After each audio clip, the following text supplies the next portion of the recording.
je te propose un seul verset. Mais lors du développement de notre message, nous allons essayer un peu de prendre d'autres versets pour soutenir notre argumentation. Genèse chapitre 30, le verset 22e. Genèse chapitre 30, le verset 22e, je suis en train de lire avec la version 51. Nous lisons au nom de Jésus.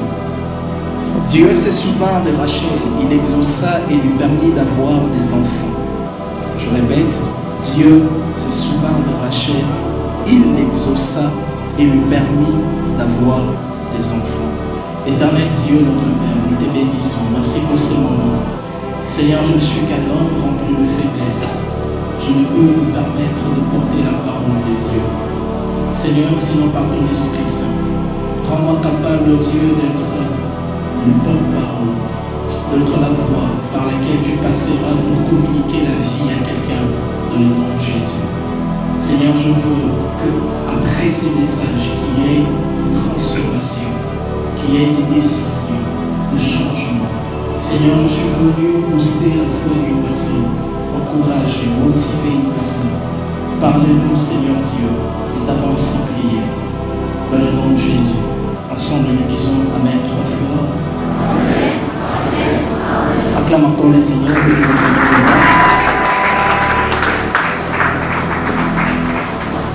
Je suis très heureux d'être ici ce matin. C'est la grâce, la faveur de Dieu. Je ne suis pas le meilleur prédicateur, je ne suis pas le seul étudiant en théologie. Il y a tellement d'étudiants, mais seulement ce matin, je suis celui qui a trouvé grâce auprès du Seigneur d'être orateur. Alors je m'aimerais dire un grand merci à Dieu pour cette grâce et cette faveur. C'est pour moi un honneur parce que je parle devant celui qui est pour moi un maître, un vétérotestamentaire avéré. Le révérend Moifoi, c'est vraiment un vétérotestamentaire. Alors il m'a beaucoup influencé par ses enseignements, mais aussi par sa façon de voir les Écritures. Il essaie un peu de sortir de cette voie bâtie en théologie pour réfléchir mieux en nous-mêmes et trouver le chemin qu'il faut. Alors c'est pour moi à la fois une charge, un honneur de prêcher devant lui, et malheureusement, ou je ne sais pas si je dirais heureusement, que j'ai choisi un texte de l'Ancien Testament. Donc on va voir ce que ça peut donner. Mais je bénis le Seigneur parce que son onction est sur nous. Amen. Amen. Et j'ai dit un grand merci au Collège des Anciens. Ils m'ont vraiment accompagné pendant ce moment. Ils m'ont soutenu. Ils étaient pour moi comme deux pères. Vraiment, ils m'ont porté. Je ne sais pas, avec ma jeunesse. Vraiment, ils m'ont pris comme un enfant et ils m'ont soutenu. Je vous dis un grand merci. Mais aussi, je dis un grand merci, spécial merci au département de la jeunesse. Vraiment, je peux tout dire, mais j'ai été beaucoup, j'allais dire bluffé, mais j'étais vraiment ému de voir cette jeunesse qui m'a accordé le temps. J'étais comme si c'était pasteur de la jeunesse. Là, j'étais toujours là avec l'ancien Lucan. Merci beaucoup, Président, pour l'honneur et les privilèges. Et aussi, je te dis un grand merci toi qui es venu ce matin. Vous allez m'excuser, dans mon langage, je serai en train de vous tutoyer parfois. Ce n'est pas un manque de respect, c'est juste pour me sentir proche de vous. Amen. Donc je t'ai béni qui m'écoute ce matin, je suis très heureux de te parler. Sans plus tarder, mon thème de ce matin c'est « Et l'Éternel se souviendra de toi ». Et l'Éternel se souviendra de toi. J'aimerais que tu puisses taper sur ta poitrine et dire « L'Éternel se souviendra de moi ».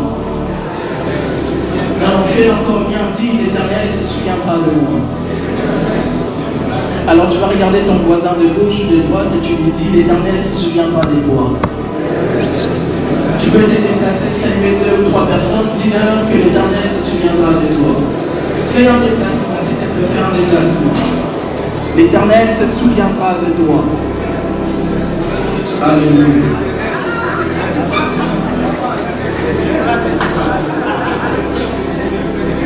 Merci. On peut maintenant commencer ce message. J'aimerais que tu me donnes ton intention pendant que je suis en train de parler, car je crois que Dieu veut te faire passer un message ce matin. Mais dans le Seigneur, je dis que mon thème est « Et l'Éternel se souviendra de toi ». Déjà, vous allez remarquer que mon thème commence par « Et ». Et c'est une conjonction de coordination, ça voudrait dire que c'est un mot qui relie deux pensées. On utilise est pour... il est utilisé au milieu pour mettre en relation deux pensées, parfois peut-être opposantes ou antagonistes. Ces deux pensées sont peut-être contraires, mais lorsqu'on utilise est, c'est pour permettre à relier ces deux pensées. Or, lorsque j'ai dit « et l'Éternel se souviendra de toi », j'ai dit seulement la deuxième pensée et je cache la première pensée. Cela voudrait dire quoi? Cela voudrait dire ceci. Ce que je suis en train de cacher, c'est en réalité l'image de ce que tu vis, l'image de ce que tu connais en ce moment, l'image de ce que tu vis présentement. Cela peut prendre la forme des circonstances ou des événements que tu connais dans ta vie. Cela aussi peut prendre forme de toutes les réalités de ta vie. Alléluia. Lorsque j'ai dit « et l'Éternel se souviendra », il se souviendra de quoi? Je cache une partie. Il se souviendra des choses qui se sont passées avant toi. C'est pourquoi, avant plutôt la phrase, c'est pourquoi nous allons essayer d'analyser 5 versets bibliques qui parlent du souvenir divin. Après quoi, je veux entrer maintenant dans mon message. Dans mon message portera 2 points. Le premier point, je suis en train d'expliquer les circonstances avant le souvenir divin. Et le deuxième point, je parlerai maintenant du souvenir divin proprement dit. Nous commençons le premier point. Le premier verset que j'aimerais que nous puissions étudier, c'est Exode chapitre 6, le verset 5. Exode chapitre 6, verset 5. Je sais. Le premier verset que je veux qu'on utilise pour comprendre pourquoi est-ce qu'on parle de souvenir divin, ici, c'est Exode chapitre 6, le verset 5. La Bible dit: j'ai entendu les gémissements des enfants d'Israël, que les Égyptiens tiennent dans la servitude, et je me suis souvenu de mon alliance. Amen. Bien-aimés dans le Seigneur, vous allez vous rendre compte que dans ces versets, pour que Dieu se souvienne, et l'Éternel s'est souvenu, est précédé des événements. Et les événements qui précèdent les souvenirs de Dieu dans ces versets, c'est que l'Éternel a entendu les gémissements des enfants d'Israël. Ça voudrait dire que les enfants d'Israël gémissaient. Or, gémir, c'est le fait d'exprimer sa souffrance, c'est le fait de dire de manière plaintive sa souffrance. Une personne qui est en train de gémir, c'est une personne qui est en train de souffrir, mais sa souffrance a dépassé le niveau où il vit, ça part jusqu'au niveau où il exprime. Vous savez, il y a des douleurs quand ça te dépasse, tu ne sais plus quoi faire. Il arrive maintenant des moments où tu commences à gémir. Est-ce que je parle à quelqu'un? Il y a des douleurs tellement que tu passes, tu peux parfois les supporter aujourd'hui, après-demain tu les supportes, mais quand ça prend beaucoup de temps, eh bien tu passes par une phase de gémissement. Je me demande, mais quelle est cette femme qui pouvait saigner pendant 12 ans de sa vie avec la même douleur? Cette femme était en train de gémir en son intérieur. Bien-aimé dans le Seigneur, ta souffrance peut prendre peut-être un jour, un mois, 2 mois, mais quand ta souffrance dépasse de mois, ça commence à être une histoire des années, tu peux passer de la souffrance au gémissement. Alléluia. Et là, ça devient compliqué pour toi, car tu te rends compte que c'est douloureux, tu ne peux plus supporter cela. Et malheureusement, dans ces textes, dans Exode, lorsque l'Éternel se souvient de gémissement, il ne se souvient pas de gémissement d'une personne, il se souvient de gémissement de tout un peuple. Ça fait, il y a des douleurs qui dépassent les niveaux personnels, ça touche toute une communauté. C'est le cas de notre pays. Nous sommes comme Israël. Israël, un pays de Dieu, mais se retrouve dans un temps où il est asservi par les hommes créés par le Dieu qui dit qu'il est le Dieu de ses peuples. Voyez-vous cette cacophonie dans l'histoire d'Israël? C'est pareil avec la RDC. Nous sommes le peuple de Dieu, nous sommes l'élus de Dieu, oui, nous sommes les enfants de Dieu, car nous avons aussi reçu les promesses d'Abraham. Mais notre souffrance passe le stade du gémissement où tout le monde est en train de pleurer. Maman, la guerre de l'Est frappe, ça fait beaucoup d'années. Nous sommes à Kinshasa, nous sommes inconscients de cette réalité. Mais fais un tour à l'est du pays, tu te rendras compte combien de peuples souffrent, combien les les habitants souffrent. Imaginez-vous un enfant qui s'élève le matin, il avait son papa, sa maman, mais un beau matin, il retrouve qu'il est devenu orphelin. Et pas n'importe lequel, un orphelin qui a vu son père et sa mère être tués devant lui. C'est un gémissement et une souffrance qui quitte la dimension personnelle et ça touche la dimension communautaire. Le deuxième verset que j'aimerais que nous puissions comprendre par rapport au souvenir divin, une souffrance qui précède le souvenir, c'est dans Genèse chapitre 19, verset 29e. La Bible a dit, lorsque Dieu détruisit les villes de la plaine, il se souvint d'Abraham et il fit échapper Lot du milieu du désastre par lequel il bouleversa les villes où Lot avait établi sa demeure. Mais dans le Seigneur, il y a des souffrances. Ici, dans ce verset, Genèse chapitre 19, verset 29, on peut lire que Dieu s'est souvenu après la destruction des villes de Sodome et de Gomorrhe. Ça voudrait dire que le souvenir de Dieu peut être précédé de la destruction des villes. Je ne sais pas, maman, tu te sens détruite à quel niveau? Mon frère, je ne sais pas, tu te sens détruit à quel niveau?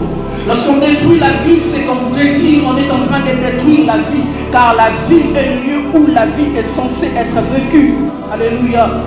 Mais quand on est en train de détruire la vie, c'est qu'on voudrait dire qu'on est en train de détruire tout espoir de vivre. On est en train de détruire tout espoir de rêver, d'avoir des aspirations. Lorsqu'on est en train de détruire une ville, on est en train de détruire une culture, un peuple. Lorsqu'on détruit une ville, on est en train aussi de détruire l'héritage. Mais dans le Seigneur, peut-être tu es en train de passer par des moments où tu te rends compte que tu es dans une phase de destruction. Quelque part en toi, c'est comme si on est en train de te détruire, de te fracasser. Et cette destruction part très loin, ça détruit même ta ville. Je me souviens de la colonisation, vous savez, parmi les choses qui ont fait que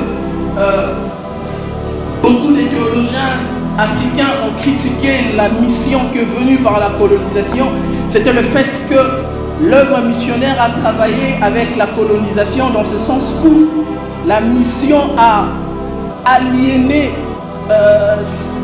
la mentalité ou la culture africaine.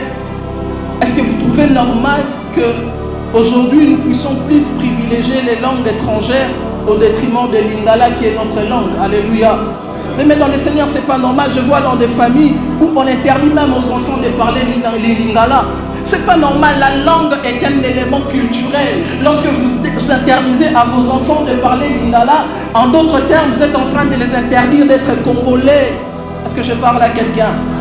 Mais dans le Seigneur, la destruction a pris beaucoup de niveaux et beaucoup de dimensions.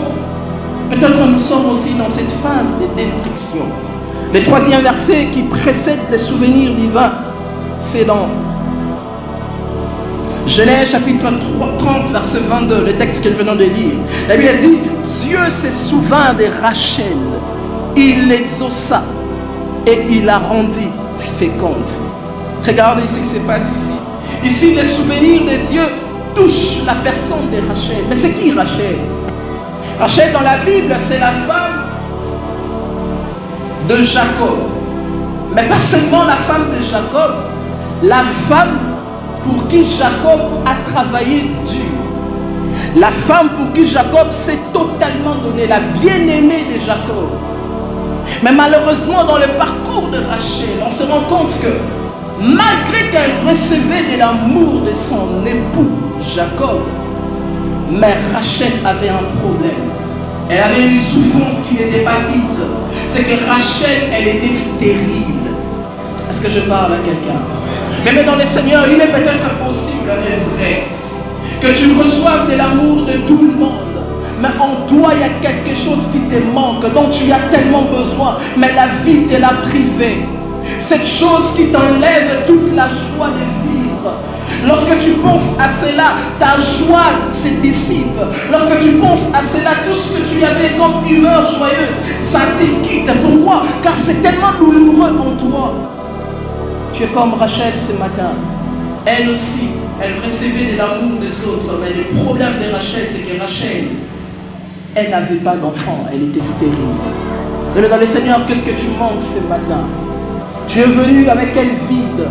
Tu es venu avec quel manque dans la présence de Dieu? Tu te tiens devant Dieu avec quel manque? Rachel, son manque, c'était le fait d'être stérile. Le 4e verset qui explique, ou bien qui fait précéder les souvenirs de Dieu, c'est dans Genèse chapitre 21, le verset 1er. La Bible dit, l'Éternel se souvint de ce qu'il avait dit à Sarah, et l'Éternel accomplit pour Sarah ce qu'il avait promis. Bien aimé dans le Seigneur, le souvenir de Dieu ici, c'est une conséquence de la propre parole de Dieu. Dieu s'est souvenu de Sarah, non pas à cause de Sarah comme c'était le cas de Rachel, mais Dieu s'est souvenu de Sarah à cause de sa parole prononcée sur Sarah. Alléluia. Je vais dire une vérité à quelqu'un. Il est peut-être vrai que tu passes par des temps difficiles. Il est peut-être vrai que tu ne sais pas joindre le 2 bouts du mois. Il est peut-être vrai que tu as l'impression que tout est devenu noir au-devant de toi. Mais je vais te dire une bonne nouvelle. Si seulement Dieu avait libéré sa parole sur toi, si seulement Dieu avait parlé sur toi, il arrivera un temps où Dieu se souviendra de sa parole sur toi. Tu ne m'as pas encore bien compris. J'étais en train de dire à quelqu'un, lorsque Dieu passera même dans tes rêves, car Job est en train de dire que Dieu parle tantôt d'une manière, tantôt d'une autre. Parfois tu n'as pas besoin d'une parole qui vient tout droit de la part de Dieu, une parole que tu peux écouter par des échos, mais parfois ça peut passer par les rêves. Seulement dans tes rêves, Dieu a pu libérer sa parole. Et un jour dans ta vie, il arrivera que Dieu se souvienne, non pas de ta souffrance, mais il se souviendra de ta parole. Je vais dire à quelqu'un qui m'écoute, Dieu pensera une fois à sa parole prononcée sur toi. Dieu s'est souvenu de Sarah, non pas à cause de sa souffrance, de sa stérilité, mais Dieu s'est souvenu de Sarah à cause de sa parole prononcée sur Sarah. Alors, la deuxième partie de mon message, c'est quoi les souvenirs de Dieu? Lorsqu'on dit que Dieu se souviendra de toi, tu as peut-être l'impression comme si Dieu commence par oublier tous ses souvenirs. Parce que pour dire que quelqu'un s'est souvenu, on a l'impression que la personne avait oublié. Oui, bien aimé, cela est possible pour les hommes, mais cela est impossible pour Dieu. Car Dieu n'a pas la mémoire des hommes, lui, il n'oublie rien. Dieu n'oublie rien, il n'a pas la mémoire qui se limite, il n'a pas la mémoire faible des hommes. S'il peut créer un éléphant avec une grande mémoire, combien plus forte raison Dieu aura une plus grande mémoire. Lorsque je dis que Dieu se souviendra de toi, je ne voudrais pas dire que Dieu t'avait oublié. Non, non, non, non, non. Je voulais simplement te dire que Dieu fera de toi un sujet à la une. Ça voudrait dire que Dieu fera de toi un sujet, que tout le monde parlera par sa bouche. L'histoire de ta vie ne se limitera pas par ce que tu es en train de vivre. Ton histoire commencera le jour où Dieu décidera de se souvenir de toi. Car lorsque Dieu décide de se souvenir d'un homme, il prend un inconnu, un homme que le peuple ne connaissait pas. Et cet homme-là, les hommes commencent à le célébrer. Lorsque Dieu se souvient d'une personne, il permet de rendre une personne qui était autrefois anonyme, il le fait devenir une personne star, référence devant tout le monde. Je me mieux que les regarde. Est-ce qu'on connaissait David? Qui connaissait David en Israël? Personne ne connaissait David. La Bible me dit ceci. Un jour, son père va lui demander d'apporter la nourriture à ses frères qui combattaient. Donc David n'était même pas considéré comme un homme, car dans la culture juive, un vrai homme est celui qui a la capacité aussi de défendre son peuple, de défendre sa patrie. Si David était caché, c'est que David était un sous-homme. Même lui-même ne pensait pas qu'il était dans le projet, dans le plan de Dieu. Or Dieu s'est caché derrière ces choses-là. Un bon matin, son père va l'envoyer, et là, David qui commençait sa journée comme un inconnu, il finit sa journée. La Bible dit ceci: les femmes ont commencé à chanter ses louanges.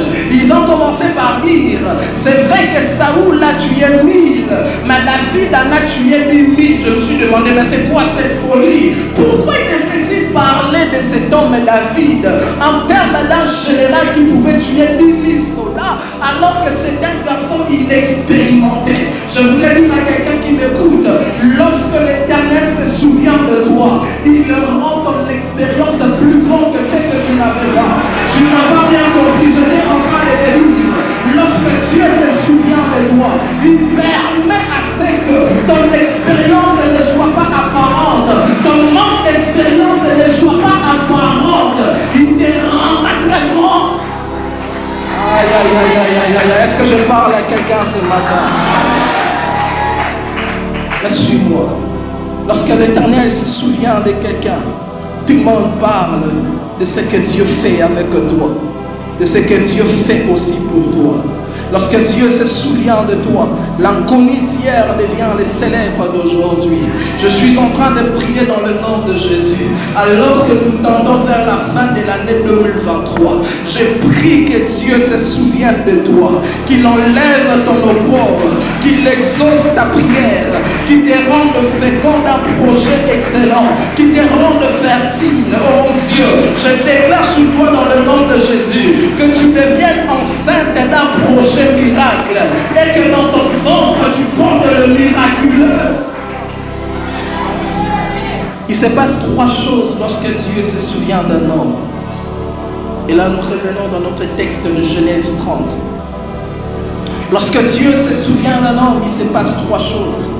La première des choses, c'est que le miracle qui découle du souvenir de Dieu est un miracle sans précédent. Ça veut dire que c'est un miracle qui n'a jamais connu d'existence avant. Lorsque Dieu décide de se souvenir de toi, il fait de toi un miracle. Mais dans ta famille, dans ton historique, dans ta généalogie, ces choses ne sont jamais arrivées avant. Parce que Dieu a décidé de se souvenir de toi. Bien aimé dans le Seigneur, Rachel, n'avait pas d'enfant. Elle était stérile. Mais la Bible dit ceci: Dieu s'est souvenu de Rachel.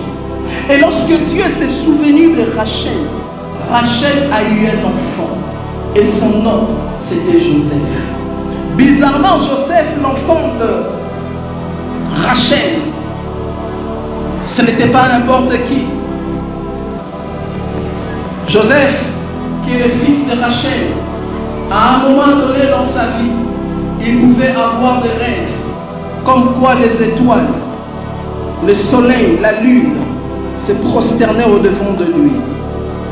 Ce n'est pas surprenant que Joseph puisse rêver que sa gerbe puisse s'élever, se tenir debout, alors que tous les gerbes de ses frères, les 11 gerbes restants, étaient couchés à terre.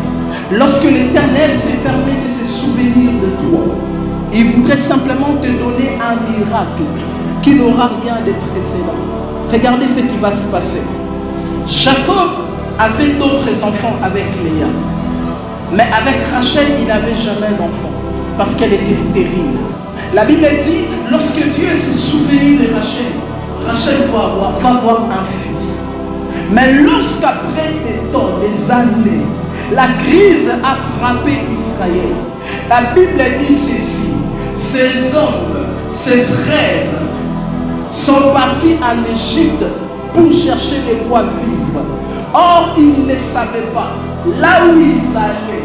C'était dans l'adresse de celui qu'ils avaient chassé autrefois, de celui qui était l'enfant de la fille, de la femme plutôt, que Dieu s'est souvenu. Je voudrais dire à quelqu'un qui m'écoute ce matin, lorsque l'Éternel se souvient de toi, ton miracle sera particulier, au point où ceux qui vivront avec toi ne pourront jamais imaginer que Dieu passerait à ce niveau-là.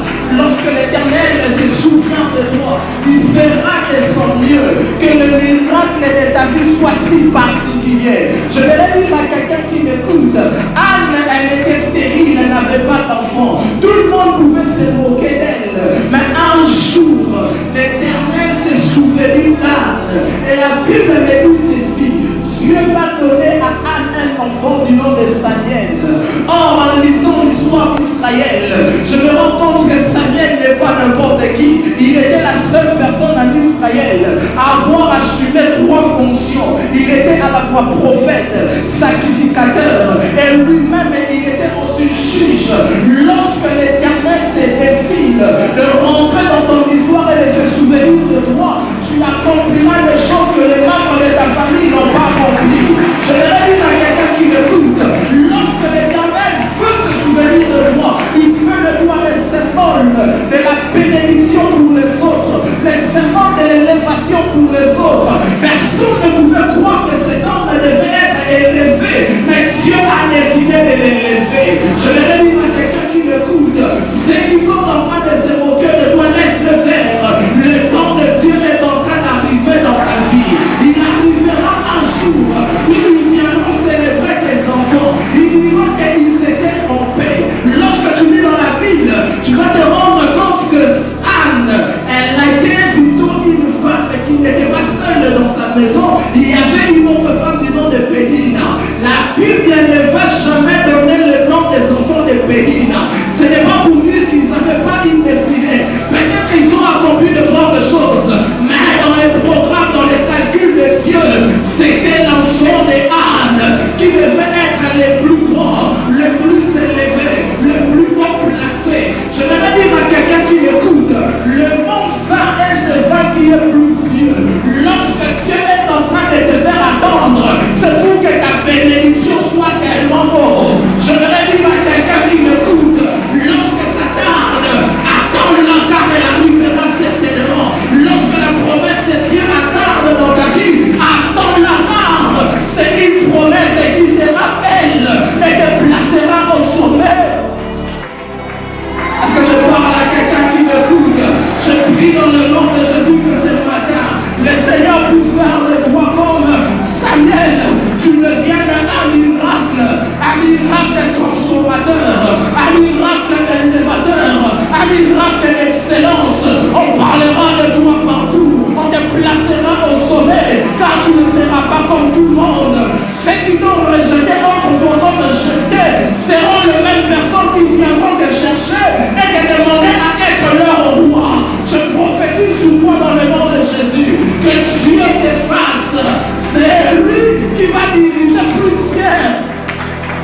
Est-ce que je parle à quelqu'un? Je continue. La deuxième des choses, lorsque l'Éternel se souvient d'un homme, lorsque l'Éternel se souvient d'un homme, le miracle qui vient de Dieu, le souvenir divin apporte une touche surnaturelle à ce que tu as l'habitude de faire. Suis-moi très bien, je vais te l'expliquer. 1 Samuel chapitre 1er verset 11 à 20. Regarde, la Bible dit ceci. Anne, après avoir monté à Silo, après avoir prié devant Dieu, elle va rentrer, vivre de choses habituelles, être dans ses habitudes continuelles. Mais derrière ces habitudes, c'est caché Dieu. La Bible dit ceci, Anne, Elkana va connaître Anne. Le verbe connaître ici en hébreu, c'est un verbe qui met en relation les relations intimes. Lorsqu'on dit que Elkana va connaître Anne, on veut simplement dire que Elkana va avoir des relations sexuelles. Je me suis dit, mais comment est-ce que la Bible va mentionner ces parties-là? Le Seigneur va m'expliquer, m'a dit, regarde, Anne s'est mariée à Elkana depuis très longtemps. Certainement, ils avaient déjà des relations intimes. Alléluia. Mais lorsque la Bible vient de mentionner cette relation intime-ci, c'est que Dieu veut dire qu'il passera par des choses que tu as l'habitude de faire. Mais cette fois-ci-là, ces choses-là deviendront excellentes. Une action de tous les jours, mais qui cache une dimension divine à l'intérieur. Dieu passera par ce que tu fais pour te rendre une star. Tu ne m'as pas compris, j'avance. Dieu passera par ton travail habituel pour amener sa partie qui est inhabituelle et produire le miracle. Tu ne comprends pas, je ne vais pas te l'expliquer. Un jour, Zacharie était dans une activité habituelle. Il allait tout le jour dans le temple servir Dieu parce qu'il était sacrificateur. Mais un jour, alors qu'il ne savait pas qu'au-delà de sa stérilité, il s'est caché un Dieu qui maîtrise les temps et les circonstances. Un Dieu qui n'est pas soumis au temps. Un Dieu qui est le créateur du temps. Le temps est une soumission pour nous les hommes. Mais le temps est en lui-même une soumission pour Dieu. Alors Zacharie est en train d'entrer dans son travail de tous les jours. Et là, pendant qu'il servait Dieu, la Bible me dit, tout à coup, un ange lui est apparu. Je voudrais dire à quelqu'un qui m'écoute ce matin, le Seigneur fera en sorte que dans ta vie, il y ait un tout à coup. Le tout à coup de Dieu en grec, ça voudrait dire un temps qui coupe le parcours du temps. Dieu va casser les rythmes du temps pour confondre les hommes qui se sont moqués de toi. Dieu va casser les rythmes, le parcours du temps pour confondre les hommes qui t'ont humilié autrefois. Le Seigneur me dit ceci, Zacharie s'était né là dans la présence de Dieu. Il ne savait pas que dans son activité habituelle, Dieu s'est caché derrière. Dieu est passé, il lui a donné la promesse d'avoir un enfant du nom de Jean-Baptiste. Bien-aimé dans le Seigneur, Zacharie n'avait pas d'enfant, mais Zacharie aura un fils. Mais qui Christ va dire, parmi tous ceux qui n'ont sont nés de la femme, personne n'est plus grand que Jean-Baptiste. Mais Jean-Baptiste, c'est qui? C'est l'enfant qui est sorti d'une personne qui s'est ému dans la présence de Dieu, dans une activité habituelle.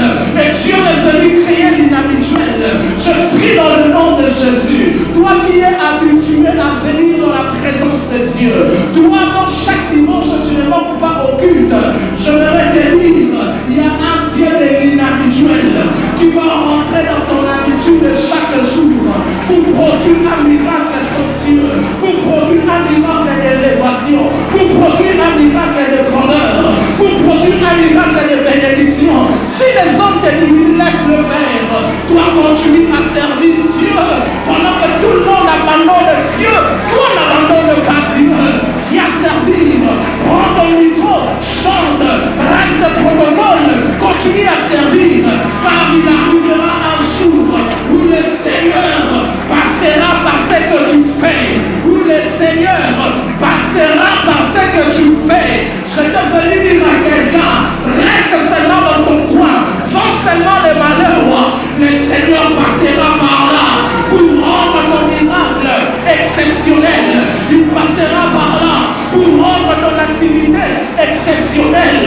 Tu es un avocat, reste un avocat. Dieu passera par là pour rendre ton domaine excellent. Tu es un prédicateur, reste là. Le Seigneur passera par là pour rendre ton travail excellent.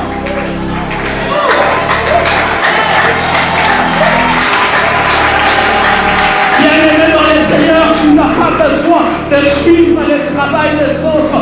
Reste dans ton travail, Dieu t'élèvera.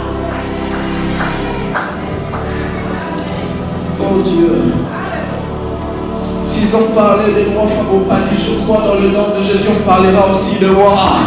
S'ils ont parlé de grandes personnes dans mon travail, on parlera aussi de moi. Si dans ton domaine, on a parlé de grandes personnes, il leur est arrivé pour qu'on parle de toi. Je voudrais dire à quelqu'un qui m'écoute, ça c'est une prophétie pour quelqu'un. Si on avait des députés autrefois, je suis en train de croire de tout mon cœur que le prochain député sera toi. Oh, c'était une prophétie pour quelqu'un. J'étais en train de dire que le prochain député sera toi. Le miracle qui découle du souvenir divin est un miracle qui outrepasse tes habitudes. C'est un miracle qui rencontre tes habitudes et crée l'inhabituel. 34 minutes, il me reste 7 pour finir. Dernier point.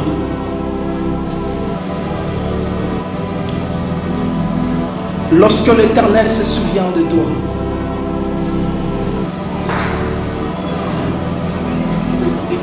Les miracles découlant du souvenir divin est un miracle qui déclenche toujours un débordement. Je reprends. Les miracles qui découlent du souvenir divin est un miracle qui déclenche toujours le débordement. Suis-moi, je vais arrêter d'expliquer, sinon je vais finir. Lorsque tu lis les textes de Genèse chapitre 30, tu vas voir que Rachel va avoir un enfant. Dieu fait des choses très grandes, étonnantes. Regarde. Rachel va avoir un enfant. Mais l'enfant que Rachel va avoir, bizarrement, je ne sais pas, cet enfant va porter un nom. Et le nom de cet enfant, c'est Joseph. Dis à ton voisin Joseph. Dis encore que ton miracle sera Joseph. Qu'est-ce que ça voudrait dire Joseph? En hébreu, Joseph veut dire que l'Éternel m'ajoute encore. Rachel, au départ, elle était stérile. Dieu va se souvenir d'elle. Mais en ayant un enfant, cet enfant va porter un nom prophétique qui veut dire que l'Éternel m'ajoute encore. Qu'est-ce que cela veut dire? Lorsque Dieu se souvient de toi et qu'il amène un miracle en toi, l'exaucement de Dieu dans ta vie, en réalité, c'est une prière qui invite un autre exaucement. Non, tu n'as pas compris. Je voudrais te l'expliquer. Je dis ceci. Lorsque l'Éternel t'exauce, l'exaucement de Dieu n'est pas seulement l'exaucement. L'exaucement de Dieu en soi, c'est une prière qui invite un autre exaucement. Donc, lorsque Rachel va recevoir Joseph, Joseph en lui-même sera une autre invitation pour que Benjamin vienne. Regarde maintenant ce qui va arriver. Dieu va bénir Rachel. Rachel aura un enfant. Après un deuxième enfant. Mais ces enfants sont les derniers. Les deux derniers. Il y avait des frères, 10 frères devant, et eux, ils étaient qu'au nombre de 2.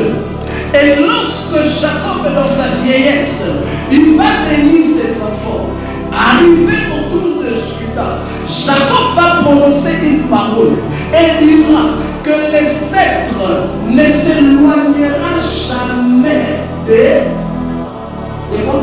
Judas jusqu'à ce que les Shiloh viennent. Suis-moi très bien. Donc Judas était la personne qui normalement avait reçu la prophétie de la royauté. C'était la personne par qui Christ devait arriver, venir. Mais après le temps, lorsque Israël va quitter une monarchie théocratique où Dieu était le Dieu qui conduit Israël, le roi en Israël, Israël va désirer avoir un roi. Israël voulait qu'un roi puisse régner là, dans sa nation.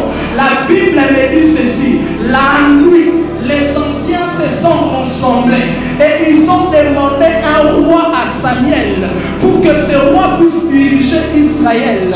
La Bible me dit ceci: au lieu que ces hommes puissent aller chercher Judas, ils ne sont pas partis chercher Judas. La Bible me dit ceci: il y avait un jeune homme du nom de Saoul.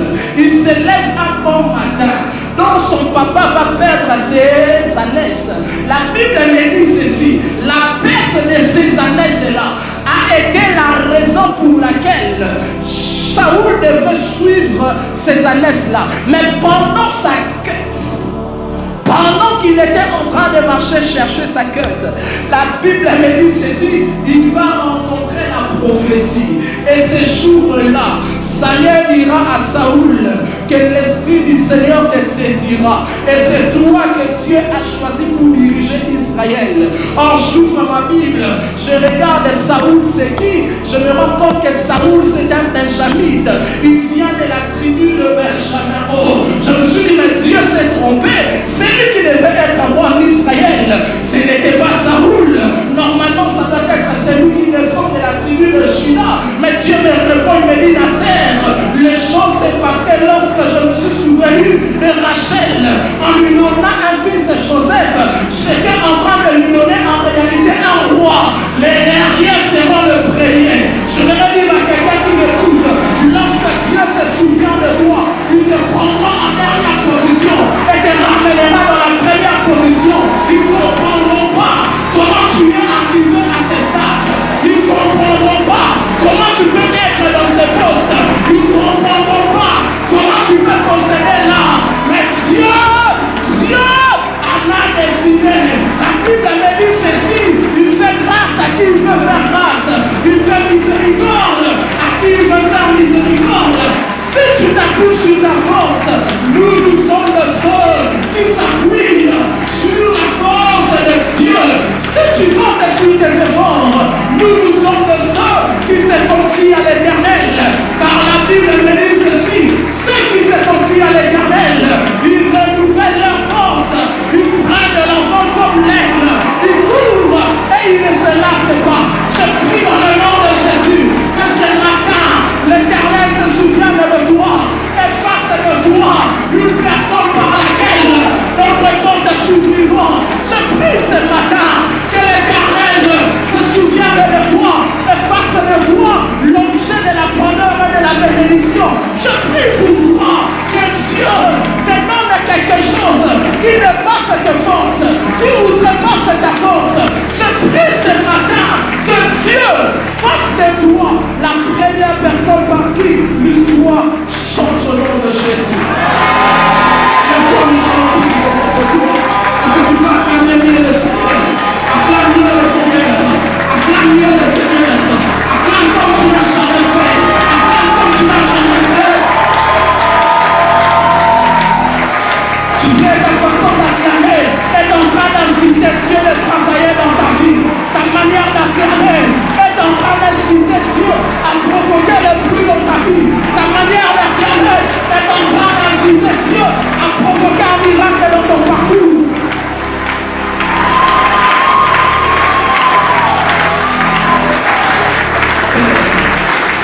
Nous allons prier. Nous allons prier.